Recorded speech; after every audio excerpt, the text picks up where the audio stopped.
देवियों और सज्जनों, मैं कैप्टन विवेक जैन मेरे 9वें एपिसोड में आप सबका स्वागत करता हूं। जब तक हमारे पहले एपिसोड्स में हमने इक्विटी शेयरों में निवेश के लिए स्टॉप लॉस, धैर्य और उद्देश्यों की धारणा को समझा था। हमने होल्डिंग अवधि पर भी चर्चा की, जैसे शॉर्ट टर्म, मीडियम टर्म और लॉन्ग टर्म। हमने विभिन्न उद्देश्यों को समझा, जो कि होल्डिंग अवधि के सभी 3 रूपों में है। तदनुसार हमारी स्टॉप लॉस सीमाओं के अनुशासित पालन के साथ लाभ कैसे बुक किया जाए। अच्छी क्वालिटी वाले इक्विटी शेयरों की दीर्घकालिक होल्डिंग यानी लॉन्ग टर्म होल्डिंग न केवल आश्चर्यजनक रूप से अच्छा पुरस्कार देती है, बल्कि पर्याप्त रूप से कंपाउंडिंग की शक्ति को दर्शाती है, जिस पर हमने पहले चर्चा की थी। मैं इसके बाद में एक उदाहरण में जरूर दिखाऊंगा इसका डिटेल्स। और याद रखें कि बेचने पर पूंजी बढ़ोतरी के अलावा यानी कैपिटल एप्रिसिएशन के अलावा इक्विटी शेयर लाभांश के माध्यम से यानी डिविडेंड के माध्यम से सालाना नियमित रिटर्न भी देता है। साथियों, जैसा कि हमने पहले कहा था, अब हम एक कंपनी की बैलेंस शीट की मुख्य विशेषताओं का विस्तार से अध्ययन करें।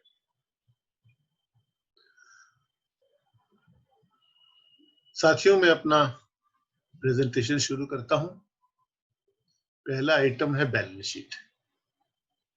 बैलेंस शीट किसी व्यवसाय की वित्तीय स्थिति का विवरण है, जो किसी निर्धारित समय पर एसेट्स, लायबिलिटीज और शेयर होल्डर्स की इक्विटी को सूचीबद्ध करता है। इसे बैलेंस शीट कहा जाता है क्योंकि इस समीकरण के दोनों पक्ष एसेट्स और लायबिलिटीज का संतुलन होना चाहिए। पर संपत्तियों का अर्थ है यानी एसेट्स का अर्थ है कि कंपनी के पास अपना क्या है। देनदारियों माने लायबिलिटीज का मतलब है कि कंपनी को दूसरों को कितना देना है। मैंने कहा था किसी निर्धारित समय पर, वह समय या तारीख क्या है। यह तैयार किया जाता है, बैलेंस शीट ऑडिट होता है और सभी शेयर धारकों, आम जनता और अधिकारियों के लिए एक वित्तीय वर्ष की अंतिम तिथि के अनुसार प्रकाशित किया जाता है। हमारे देश में यह सामान्य रूप से 31 मार्च का है। तो सारी कंपनियां करीब करीब जो बैलेंस शीट दिखाती हैं, उसे 31 मार्च के दिन का माना जाता है कि 31 मार्च को ये कंपनी की स्थिति है। शेयर धारकों की इक्विटी। बैलेंस शीट कंपनी की संपत्ति और देनदारियों का सारांश होने के नाते किसी भी विशेष क्षण में हमें कहता है कि कंपनी ने अपने इक्विटी शेयर धारकों, जो कि कंपनी के मालिक हैं, सब मिलजुल कर उनके लिए कितना पैसा छोड़ा है। अगर वह अपनी सभी संपत्तियों को बेचकर अपने सभी ऋणों का भुगतान कर देता है देनदारियों को, और जो बचता है उसे हम शेयर धारकों की इक्विटी कहते हैं। शेयर धारकों की इक्विटी का इक्वेशन यह है, मूल इक्विटी जो शेयर व्यापार में शुरू में निवेश हुई थी और उसमें प्लस अब तक इतने सालों के व्यापार में जो भी जमा किए गए रिजर्व्स इकट्ठा हुए हैं, ये दोनों का जोड़ शेयर धारकों की इक्विटी कहा जाता है। शेयर होल्डर्स रिजर्व्स फंड्स कहा जाता है। इसको दूसरे तरीके से इक्वेशन को लिया जाए तो शेयर धारकों की इक्विटी का मतलब हुआ एसेट्स माइनस लायबिलिटीज, माने कंपनी की अपनी संपत्ति जिसमें से देनदारी को निकाल दिया जाए। तो बैलेंस शीट का विवरण अब हम विस्तार से देखते हैं। एक बैलेंस शीट में क्या क्या है। बैलेंस शीट में 3 अलग अलग विभाग हैं। संपत्ति यानी एसेट्स, देनदारी यानी लायबिलिटीज, और शेयर धारकों की इक्विटी यानी शेयर होल्डर्स रिजर्व्स फंड। आइए अब हम पहले विभाग को समझते हैं, संपत्ति यानी एसेट्स। संपत्ति भी अपने आप में 3 वर्गों में मोटे तौर पर उप विभाजित है। पहला उपविभाजन है वर्तमान संपत्ति, जिसे हम कहते हैं करंट एसेट्स। वर्तमान संपत्ति जो व्यापार के छोटे समय की अवधि के लिए रखने की योजना है, अक्सर 12 महीनों से कम की। और इनमें क्या क्या शामिल है? बैंक में नकदी, कैश बैलेंस, अल्पकालिक निवेश यानी शॉर्ट टर्म इन्वेस्टमेंट, माल का स्टॉक, जो माल कंपनी ने बनाया है उसका कुछ स्टॉक तो कंपनी में रहेगा ही, वो भी करंट एसेट्स में आएगा। विविध या व्यापार देनदार यानी कंपनी को, जिससे व्यापार को जहां पर लेना है, जिन्होंने देनदार जो हम लोगों को देगा, सन्ड्री डेटर्स जो हम लोगों को पैसा देगा, और शुद्ध नकदी माने पेटी कैश। ये सब मिलकर करंट एसेट्स बनते हैं। दूसरा विभाग हुआ फिक्स्ड एसेट्स का। इसे गैर वर्तमान या पूंजीगत संपत्ति भी कहा जाता है। संपत्ति जो कि व्यवसाय में रखना, जैसे बिल्डिंग्स हुई, इमारतें, शेड स्थान, शेड स्पेस जहां पर कंपनी की साइड फैक्ट्रीज और अन्य जगह है, या कुछ भूमि जहां पर कंपनी का सामान रखा हुआ है, जो ये सब जो कि व्यापार के लिए आवश्यक है। फिर मशीनें और उपकरण जिससे चीजें बनाई जाएंगी, मोटर वाहन, ट्रक, ट्रेलर, ऑफिस के इक्विपमेंट्स, कार्यालय उपकरण, ये सब फिक्स्ड एसेट्स में आ जाते हैं। उप विभाजन का तीसरा विभाग हुआ अमूर्त संपत्ति यानी इनटेंजिबल एसेट्स। ये ऐसी संपत्तियां हैं जिनको आप छू नहीं सकते, फील नहीं कर सकते। इनमें से निम्नलिखित मैंने कुछ दिखाए हैं, इसमें से सभी हो सकते हैं या कुछ हो सकते हैं। बौद्धिक संपदा यानी इंटेलेक्चुअल प्रॉपर्टी, ज्ञान, जानकारी या वो प्रक्रियाएं जो आपके व्यवसाय के लिए जरूरी है। ट्रेडमार्क एंड पेटेंट, औपचारिक रूप से पंजीकृत और आपके व्यवसाय के लिए ये बहुत महत्वपूर्ण है। सद्भावना यानी गुडविल, प्रतिष्ठा और एक व्यवसाय का प्रदर्शन, जिसे व्यावसायिक मूल्य भी कहा जाता है। अब ये तीनों संपत्तियां, इन्हें हम इनटेंजिबल एसेट्स कहते हैं, क्योंकि ये फील नहीं किया जा सकता, छू नहीं सकते। ये एक नोशनल वैल्यू है। अब हम आते हैं दूसरे विभाग पर, बैलेंस शीट के, देनदारी यानी लायबिलिटीज पर। बैलेंस शीट में लायबिलिटीज जो दूसरा विभाग है, उसके भी मोटे तौर पे 2 वर्गों में उप विभाजन है। पहला अल्पकालिक देनदारी, शॉर्ट टर्म, जो पैसा देना है हम लोगों को। यह आमतौर पर उन वस्तुओं के लिए है जिनके लिए आप भुगतान की उम्मीद अगले 12 महीनों के दौरान कर रहे हैं। और ये क्या हो सकते हैं?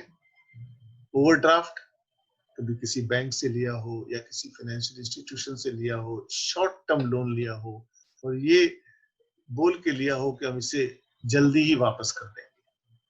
अल्पकालिक ऋण, विविध या व्यापार लेनदार यानी सन्ड्री क्रेडिटर्स, जो हमसे पैसा जिनको मिलेगा। तो ये हमारी लायबिलिटीज हुई, अल्पकालिक देनदारी, शॉर्ट टर्म लायबिलिटी। दीर्घकालिक देनदारी, लॉन्ग टर्म लायबिलिटीज, ये दूसरा सब विभाग है। ये बैलेंस शीट की तारीख के 1 साल के भीतर देय ऋण नहीं है। लॉन्ग टर्म लायबिलिटीज का ये मतलब हुआ कि हम इस देनदारी को 2 साल या 3 साल या 4 साल या 5 साल में भी दे सकते हैं। दीर्घकालिक ऋण लॉन्ग टर्म लोन हुआ। सुरक्षित बिल, कुछ ऐसे बिल्स होते हैं जिनको हम पेमेंट 5 साल, 7 साल, 10 साल में करें।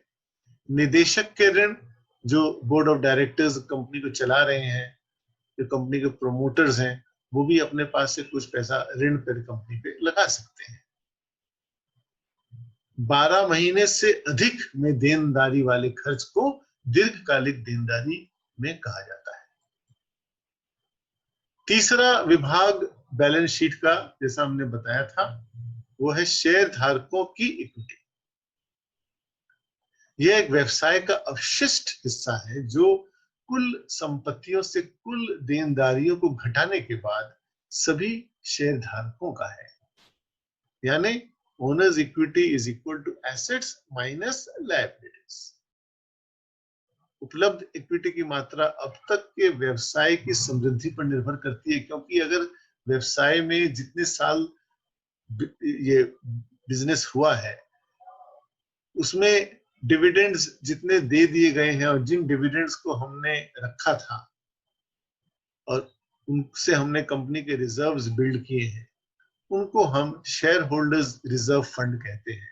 और वो लायबिलिटी जो है एसेट्स के इक्विटी शेयर्स के साथ गिनी जाती है। इससे एसेट्स, टोटल एसेट्स में से लायबिलिटीज को निकाल देंगे तो जो बचेगा वो शेयर धारकों की इक्विटी कही जाती है। फाइनली बैलेंस शीट का ये सबसे महत्वपूर्ण तत्व है, जिसे इंग्लिश में हम कहते हैं डेप्रिसिएशन, मूल्यह्रास। मूल्यह्रास एक अनिवार्य अवधारणा है। जब भी किसी बैलेंस शीट की व्याख्या करनी हो, डेप्रिसिएशन होता ही है उसमें।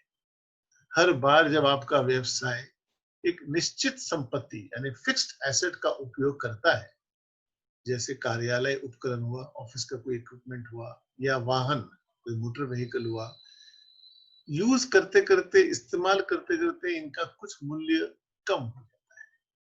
ये आप सभी जानते हैं।